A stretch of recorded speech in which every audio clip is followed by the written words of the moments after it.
منتقل ہو گئے ہیں، ان کی ارواح کے ایصال ثواب کے لیے سورہ فاتحہ۔ بسم اللہ الرحمن الرحیم۔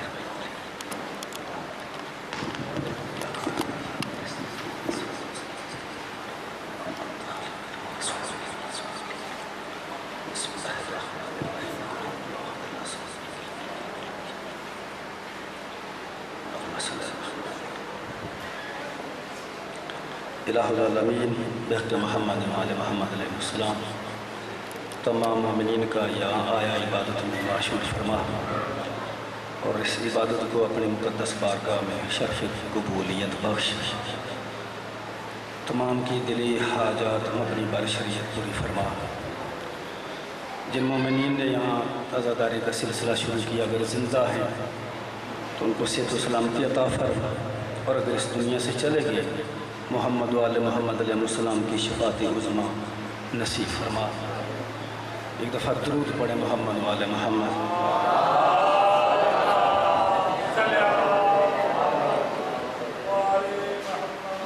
اپنے آپ کو کم نہ سمجھیں، بآواز بلند تر صلوات۔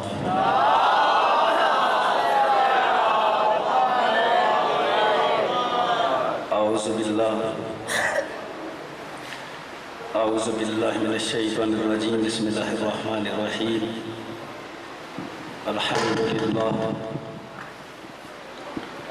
الحمد للہ الذی لم یتخذ ولدا ولم یکن له شریک فی الملک ولم یکن له ولی من الذل وکبرہ تکبیرا۔ الصلوات۔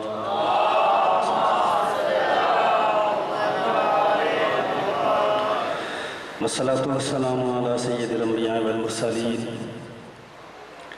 صاحب التاج والمراج والبراق والعلم، اسمہ مکتوبا مرفوعا مشفوعا منقوشا فی اللوح والقلم، جسمہ مقدس معطر مطہر منور فی البیت والحرم، سید العرب والعجم شفیع الامم، صاحب الجود والکرم، شمس الضحیٰ بدر الدجیٰ نور الہدیٰ کافی الابرار صادر العلا، واللہ عاصمہ وجبریل خادمہ والبراق مرکبہ والمعراج سفرہ وسدرۃ المنتہیٰ مقامہ وقاب قوسین مطلوبہ والمطلوب مقصودہ والمقصود موجودہ، سید المرسلین خاتم النبیین رحمت للعالمین راحت العاشقین مراد المشتاقین سراج السالکین شمس العارفین محب الفقراء والغرباء والمساکین، سید الثقلین نبی الحرمین امام القبلتین وسیلتنا فی الدارین سابق قاب قوسین محبوب رب المشرقین مولانا و مولا الثقلین جد الحسن والحسین صلوات۔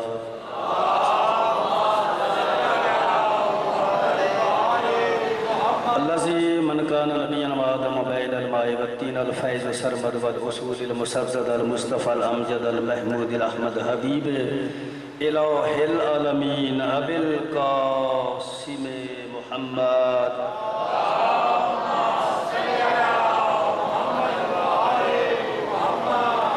والصلاة والسلام علی صاحب دعوت النبویہ والسولۃ الحیدریہ والسلمات الفاطمیہ والحلم الحسنیہ والشجاعت الحسینیہ وصبر السجادیہ والمعاصر الباقریہ والآثار الجعفریہ والعلوم القاظمیہ والحجج الرضویہ والجود التقویہ والنقاوت النقویہ والحیبت العسکریہ والغیبت الالہیہ، صاحب العصر والزمان خلیفۃ الرحمن شریک القرآن قاطع البرہان مظہر الایمان سید الانس والجان، امامنا و امام زماننا المنتظر المہدی علیہ السلام صلوات۔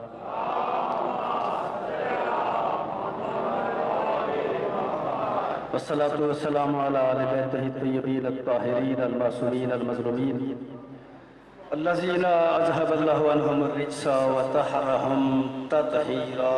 صلوات۔ اما بعد فقد قال اللہ تبارک و تعالی فی کلام المجید وفرقان الحمید واصدق الصادقین وقولہ الحق۔ بسم اللہ الرحمن الرحیم، انما یرید اللہ لیذہب عنکم الرجس اہل البیت ویطہرکم تطہیرا۔ صلوات۔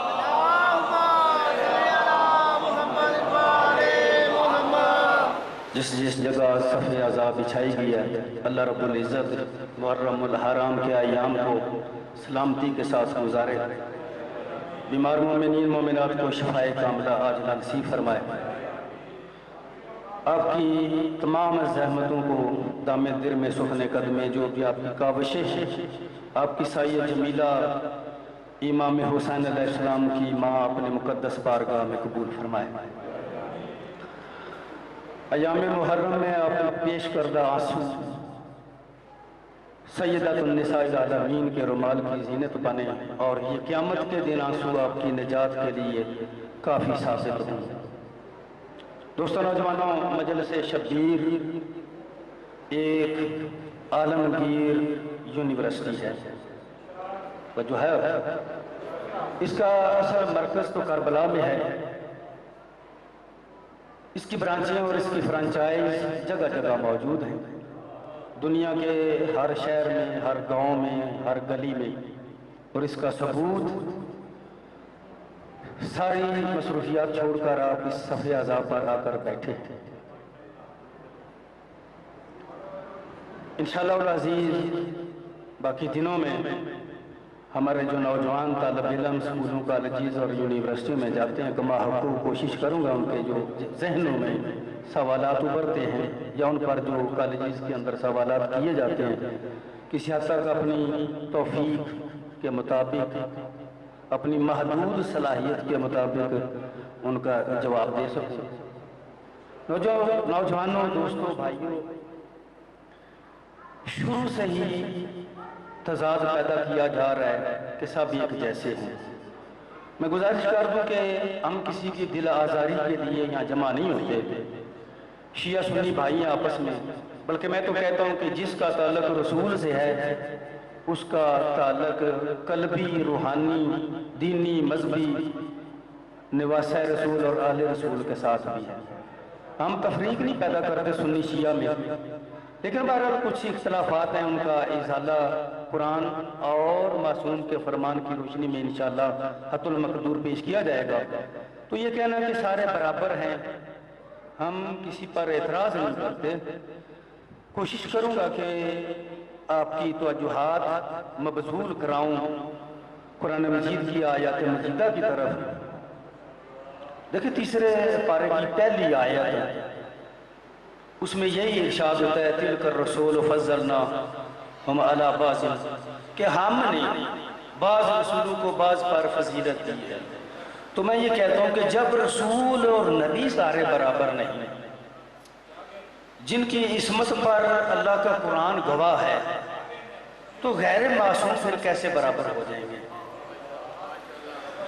تو لہذا محرم الحرام کی ایام میں جن کے ساتھ ہماری عقیدت وابستہ ہے، جن کو ہم مانتے ہیں، ان کے فضائل بیان کریں گے، کسی کے ساتھ دل آزاری کی نیت سے تکابر نہیں ہے۔ آئیے چلتے ہیں قرآن مجید کی طرف۔ ارشاد خداوندی ہے سورہ مریم میں، یا اخت ہارون، توجہ ہے آپ کی، گفتگو میری شروع ہو گئی ہے، یا اخت ہارون ما کان ابوک امرأ سوء وما کانت امک بغیہ فاشارت الیہ قالوا کیف نکلم من کان فی المہد صبیا قال انی عبد اللہ آتانی الکتاب وجعلنی نبیا۔ شہر ناصرہ سے باہر ایک کھجور کے درخت کے نیچے جناب عیسیٰ علیہ السلام کی ولادت ہوئی۔ ہاتھوں پر اٹھائے ہوئے جناب عیسیٰ علیہ السلام کو جناب مریم سلام اللہ علیہا شہر ناصرہ میں داخل ہوئی۔ توجہ ہے آپ کی، یہ قرآن کا واقعہ ہے۔ شہر ناصرہ کے بڑے چوک پر اس وقت کے یہودی کھڑے تھے۔ جب انہوں نے جناب مریم کے ہاتھوں پر بچہ دیکھا تو حیران ہوئے، ششدر رہ گیا، چمبا ہوا ان کو، اور ایک دوسرے کو حیرت کی نگاہوں سے دیکھنے لگے۔ جب جناب مریم وہاں سے گزرنے لگی نا، تاریخ یہ کہتی ہے کہ جناب مریم نے اس وقت چپ کا روزہ رکھا ہوا تھا۔ چپ کے روزے کا مطلب ہے کہ بات نہیں کی۔ یہودیوں نے روکا اور پوچھا کہ نہ تو تیرا باپ کوئی ایسا ویسا تھا اور نہ ہی تیری ماں بدکار اور بری تھی، مطلب یہ کہ بغیر نکاح اور شادی کے یہ بچہ تیری گود میں۔ جناب مریم تو خاموش تھی۔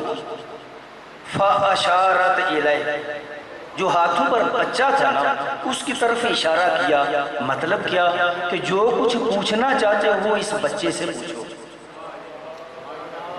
اب یہودی جواب میں یہ کہتے ہیں قالوا کیف نکلم من کان فی المہد صبیا، ہم ماں کی گود کے بچے سے کیا پوچھیں، وہ ہماری بات کا کیا جواب دے گا۔ تاریخ بتلاتی ہے کہ ابھی عیسیٰ علیہ السلام کی ظاہری زندگی صرف 2 گھنٹے تھی، بھلا اتنا چھوٹا بچہ ہم سے بات کیا کرے گا۔ میں شکر گزار ہوں آپ کی توجہات کا۔ یہ کہنا تھا یا وہ بچہ ماں کے ہاتھوں پر بول پڑا، قال انی عبداللہ آتانی الکتاب وجعلنی نبیا۔ اس بچے نے یہودیوں کو مخاطب کر کے کہا انی عبداللہ، میں اللہ کا عبد خاص ہوں، آتانی الکتاب، اس نے مجھے کتاب انجیل دے کر بھیجا ہے، وجعلنی نبیا، اور اللہ نے مجھے نبی بنا کر بھیجا۔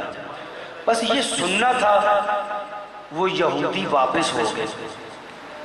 جب واپس ہوئے نا تو اس مجمع نے عالم تصور میں پیچھے سے یہودیوں کو آواز دے کر پوچھا او یہودیوں تمہیں کیا ہو گیا ہے کہ عیسیٰ علیہ السلام نے ماں کے کردار پر تو بات ہی نہیں کی۔ تمہارا اعتراض تھا جناب مریم کے کردار پر، شادی نہیں ہوئی، بیاہ نہیں ہوا، نکاح نہیں ہوا، بچہ گود میں، اور وہ یہ کہہ رہا ہے کہ میں اللہ کا نبی ہوں، اللہ کا عبد ہوں، اللہ نے مجھے کتاب عطا کی ہے۔ اس نے ماں کے کردار پر تو بات ہی نہیں کی اور تم خاموشی سے چلے گئے۔ دوستو نوجوانوں، یہودی نے مڑ کر آپ کو جواب دیا کہ بے شک تمہارے نزدیک ہم یہودی ہیں، لیکن اللہ کی نازل کردہ کتب کا مطالعہ ہم نے بھی کر رکھا ہے، ہم بھی تورات کو مانتے ہیں، ہم نے آسمانی کتب میں پڑھ رکھا ہے کہ جس کو اللہ عہدہ اور منصب دے کر بھیجے، توجہ کرنا بھائی، اس کے والدین گناہگار نہیں ہوتے۔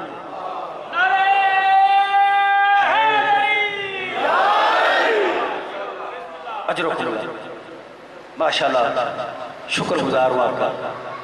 دوستو نوجوانوں،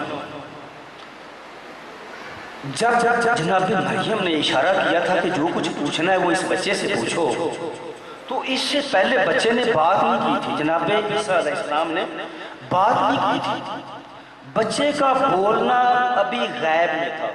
دیکھیں نا، کوئی شخص مجھ سے کوئی سوال کرتا ہے کہ آپ اس سوال کا جواب دیں، تو یہ بچے تو بڑے ہیں نا، اگر میں 2 ماہ کے بچے کی طرف اشارہ کروں اس سے پوچھ لو تو 2 باتوں میں سے ایک کنفرم ہے، یا تو میں پاگل ہوں، میرا دماغ خراب ہے کہ میں کہہ رہا ہوں کہ چھوٹے بچے سے پوچھو، یا پھر مجھے یقین ہے کہ یہ بچہ بولے گا اور بات کرے گا۔ اب جو پہلی بات ہے نا وہ جناب مریم کے لیے موضوع اور مناسب نہیں ہے۔ کیوں؟ قرآن شاہد ہے کہ جناب مریم صدیقہ ہے، طاہرہ ہے، معصومہ ہے، اور معصومہ کے دماغ پر، معصوم اور معصومہ کے دماغ پر شک نہیں ہو سکتا۔ تو دوستوں نوجوانوں، انہوں نے پوچھا، جناب مریم نے اشارہ کیا کس بچے سے پوچھو، لیکن بچے کا بولنا ابھی غیب میں ہے۔ اب پہلا وہ مریم سلام اللہ علیہ کے لیے موضوع نہیں کہ ان کے دماغ پر شک کیا جائے، لیکن دوسری بات کنفرم ہے مریم کے لیے کہ ان کو پتا ہے اور یقین کے ساتھ کہ یہ بچہ بات کرے گا۔ تو بھائی دوستو نوجوانوں، بچے کا بولنا ہے غیب میں۔ مسلمان بھی عجیب ہے، آج کے دور کا عجیب سوچ کا حامل مسلمان کہ اگر ماننے پہ آئے تو جناب مریم سلام اللہ علیہ کو عالم الغیب مان لے، اور نہ ماننے پہ آئے تو سید المرسلین کو عالم الغیب نہ مانے۔ اچھا، یہ کتنے ظاہری زندگی ہے 2 گھنٹے کی، اور عیسیٰ علیہ السلام کیا کہہ رہے ہیں؟ میں عبد خاص ہوں، اللہ نے مجھے شریعت دے کر بھیجی ہے، اللہ نے مجھے کتاب دے کر بھیجی ہے، اور میں اللہ کی طرف سے نبی بن کر آیا ہوں۔ تو دوستو نوجوانوں، نبی دنیا میں آ کر 40 سال کے بعد نہیں بنتا، نبی اور رسول وہ ہے جسے اللہ بنا کر بھیجے۔ عیسیٰ آتے ہی نبی، اور جو سید الانبیاء ہے وہ 40 سال کے بعد نبی۔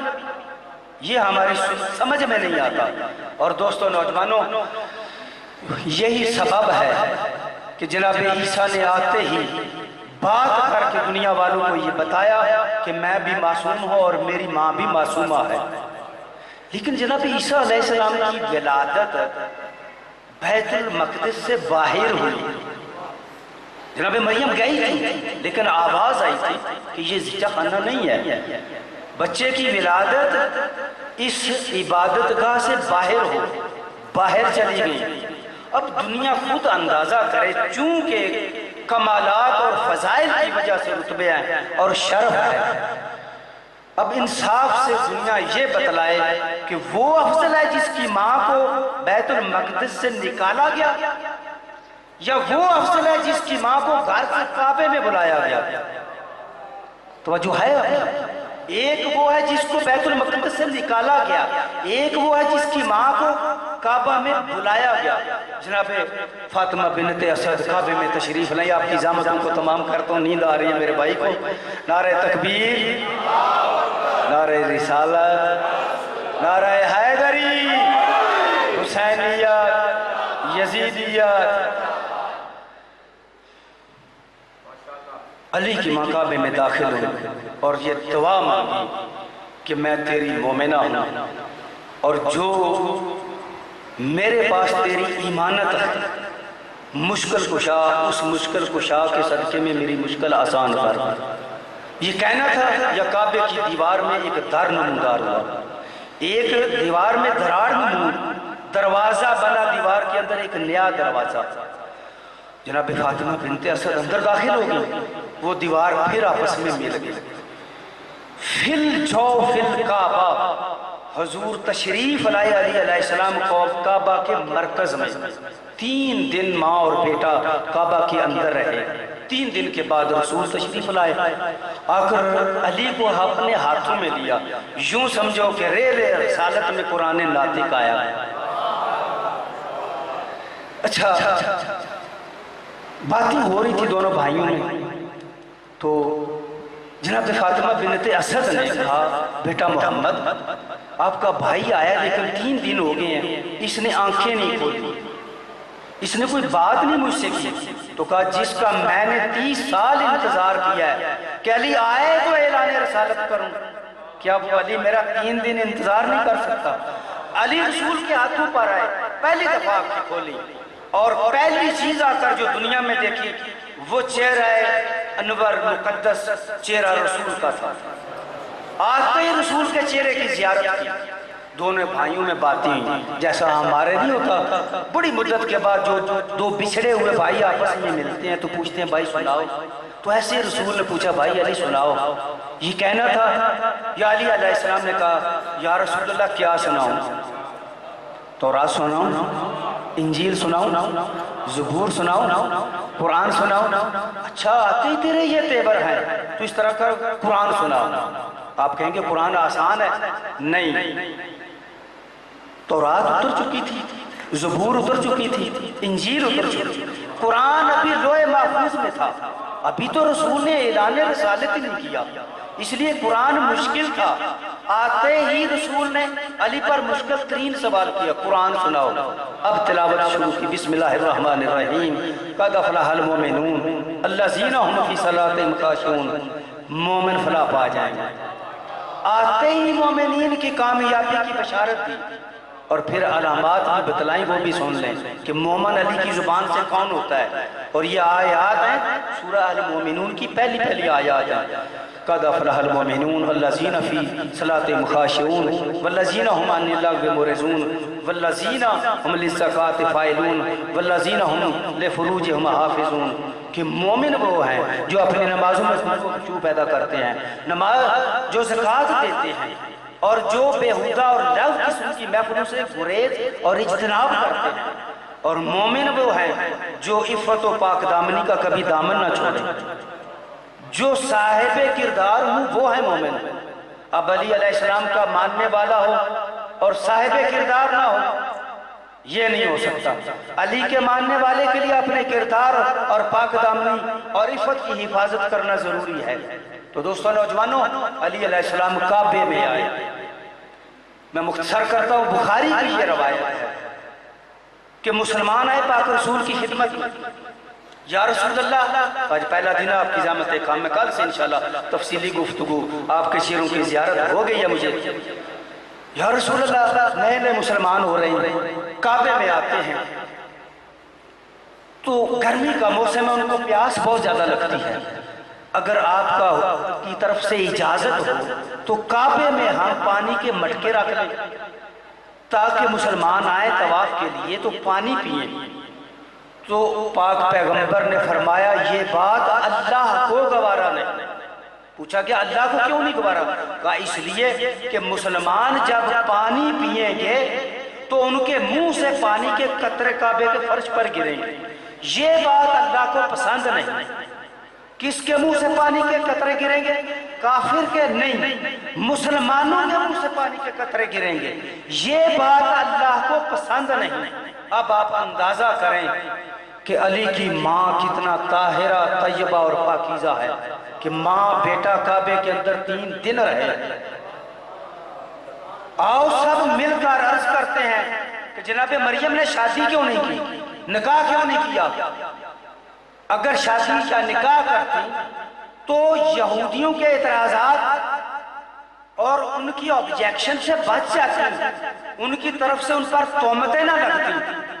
تو یہی جواب ملے گا کہ جناب مریم کا کوئی اس زمانے میں کفر نہ تھا، یعنی کہ معصوم کوئی نہیں تھا۔ جناب زکریا تھے لیکن رشتے میں ان سے شادی نہیں ہو سکتی تھی۔ کفر کا یہ مطلب نہیں ہوتا کہ مرد اور عورت دونوں تعلیم میں برابر ہوں، دونوں کو رنگ ایک جیسا ہو، دونوں کا قد ایک جیسا ہو، نہیں، عصمت اور عفت اور پاک دامنی اس میں دونوں برابر ہوں۔ اگر مرد افضل ہو عورت مفضول ہو تو نکاح ہوگا، اگر عورت افضل ہوگی مرد مفضول ہوگا تو پھر نکاح نہیں ہوگا۔ یہ ہے شرافت، صداقت اور عصمت کا اصول۔ تو چونکہ جناب مریم کے زمانے میں ان کا کوئی کفر، ان کا کوئی ہمسر، ان کی کوئی برابری کرنے والا نہ تھا، اس لیے نکاح نہ ہوا، شادی نہ ہوئی۔ لیکن اللہ نے فرمایا جو معصومہ ہوگی میں اس کو لا ولد نہیں بناؤں گا، میں اس کو اولاد عطا کروں گا، اس کا نکاح ہو یا نہ ہو، لیکن ایک میں نسل قائم کرتا ہوں۔ اگر میں ہر لڑکی کو شادی اور نکاح کے بغیر بیٹا عطا کروں تو معاشرہ خراب ہو جائے گا، اس لیے میں ایک نسل قائم کرتا ہوں، کیا کہ جو معصومہ ہوگی اس کا بیٹا آتے ہی بات کرے گا۔ جناب مریم کی شادی نہیں ہوئی، معصومہ ہے، قرآن کی آیات گواہ ہے، کلمات اللہ کی ماں ہے، صدیقہ طاہرہ بتول ہے، لیکن اس کو اللہ نے بیٹا عطا کیا اور آتے ہی عیسیٰ نے ماں کے ہاتھوں پر بات کی۔ اب جو معصومہ جو بات کرے گا بیٹا، اس کی ماں معصومہ ہوگی۔ اب آپ اندازہ لگائیں کہ علی کی ماں کتنی پاک ہے کہ 3 دن ماں اور بیٹا کعبے میں رہے۔ اگر ان کی عظمت جناب فاطمہ بنت اسداللہ کی عظمت اور مقام ذہنوں میں آ گیا ہے تو اب آپ اندازہ کریں جناب ابو طالب کا کیا مقام ہوگا۔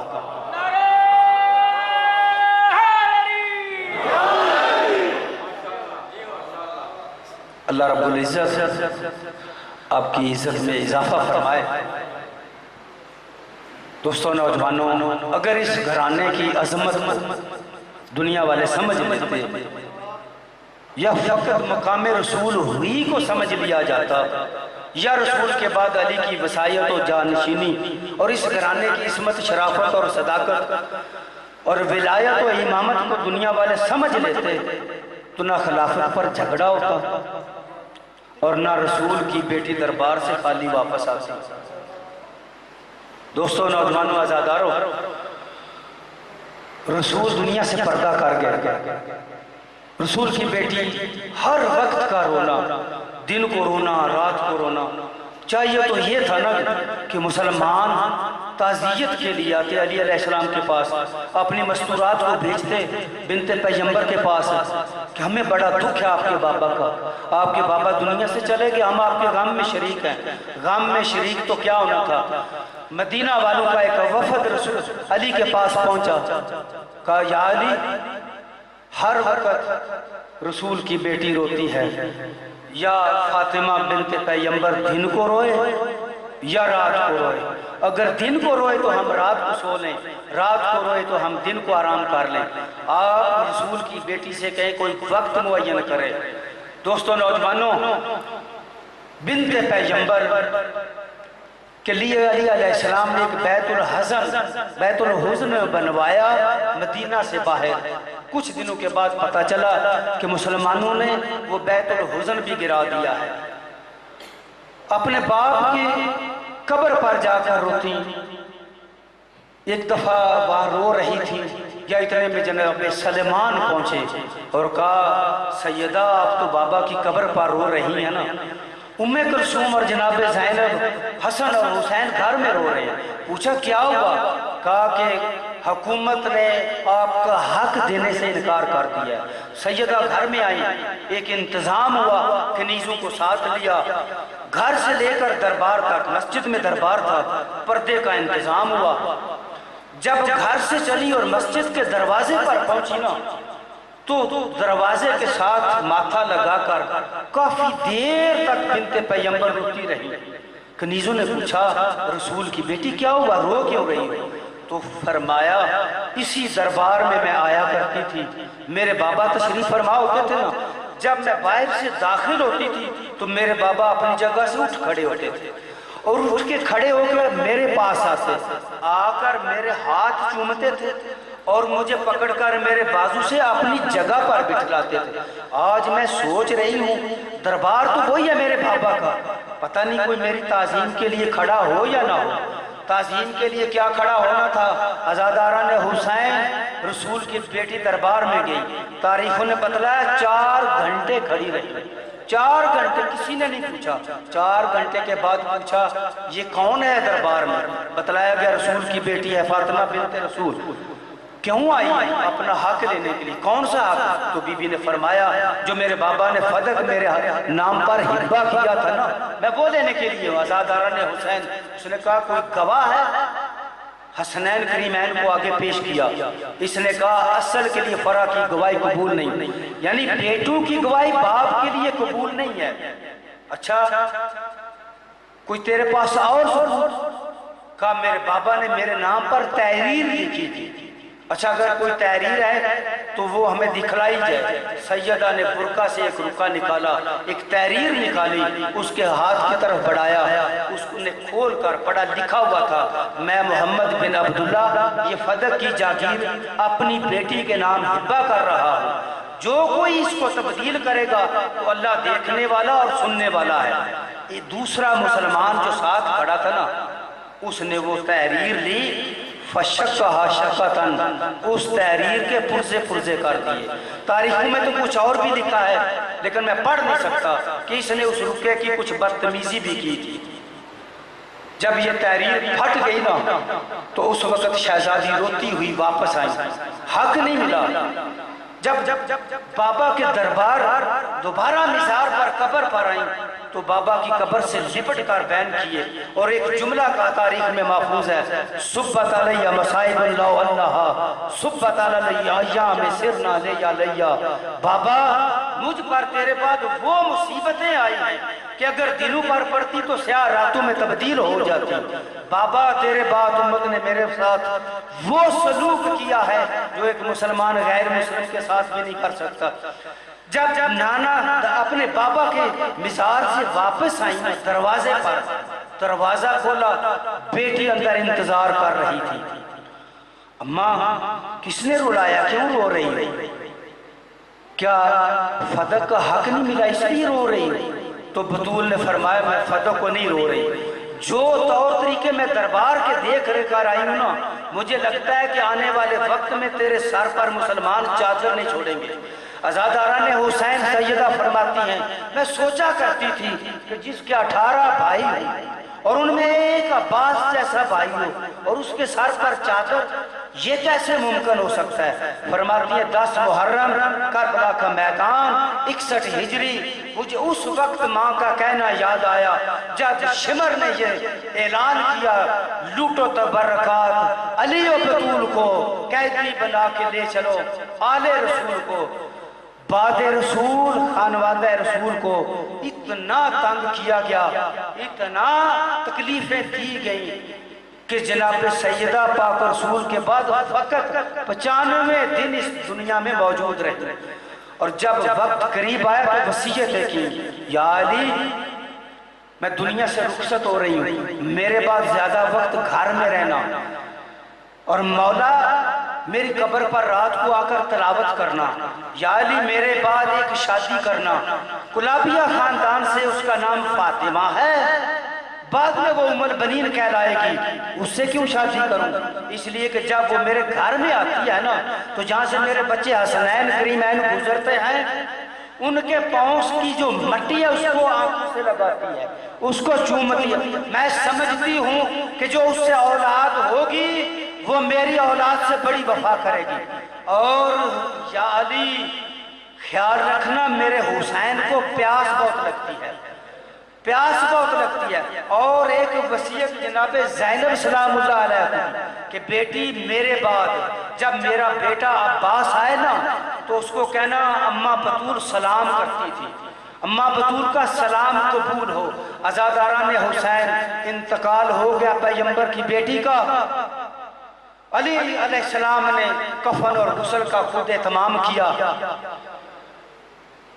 جب جنازہ تیار ہو گیا نا تو حسین علیہ السلام دور ایک کونے میں رو رہے تھے، علی علیہ السلام گھر میں سین میں آئے، جناب ام کلثوم اور جناب زینب نے آخری الوداع کیا، ماں کا زیارت کیا، جناب حسن آئے انہوں نے وداع کیا، زیارت کی، چلے گئے نا، جناب علی علیہ السلام نے صدا دی حسین اماں سے نہیں ملنا، آؤ نا آخری وداع کرو۔ عزاداران حسین علیہ السلام وہیں کونے سے آواز دی جب تک اماں بلائے گی نہیں حسین نہیں آئے گا، میں فخر عیسیٰ ہوں، جب تک مریم نے جناب عیسیٰ کو بلایا نہیں تھا، عیسیٰ ماں کے قریب نہیں آئے تھے، ماں مجھے بلائے تو میں آؤں، تاریخ گواہ ہے، کفن کے بند ٹوٹے، 2 ہاتھ 2 بازو بلند ہوئے، آواز آئی آؤ بیٹا حسین آ کر مجھ سے ملو، حسین آئے، ماں بیٹا دونوں آپس میں ملے، تاریخ یہ بتلاتی ہے کہ ایک زلزلہ آیا، عاطف غیبی کی صدا آئی، ابن حسین اپنے لال کو فاطمہ سے دور کر لو، ایسا نہ ہو کہ قیامت برپا ہو جائے۔ عزاداران حسین رات کی تاریکی میں جنازہ اٹھا، آخری الفاظ ہیں، جب قبر میں اتارنے لگے نا علی علیہ السلام تو 2 بازو قبر سے بلند ہوئے، آخری جملہ کہہ رہا ہوں، 2 بازو قبر سے بلند ہوئے، یا علی لاؤ میری امانت میرے حوالے کرو، میری بیٹی میرے حوالے کرو۔ علی جیسا شہنشاہ خیبر شکن آنکھوں میں آنسو آگے رو کر کہا یا رسول اللہ آپ کی بیٹی آپ کی امانت سلامت نہیں ہے، آپ کی امانت آپ کی بیٹی کا پہلو زخمی ہے، اللہ لعنت اللہ علی القوم الظالمین سایلم الذین ظلموا ایام تھوڑے آگے ہو جائیں۔ اب آپ کے سامنے ذاکر اہل بیت ذاکر اظہر عباس صاحب ذکر محمد و آل محمد بیان کرائیں گے۔ نعرہ تکبیر، نعرہ رسالت۔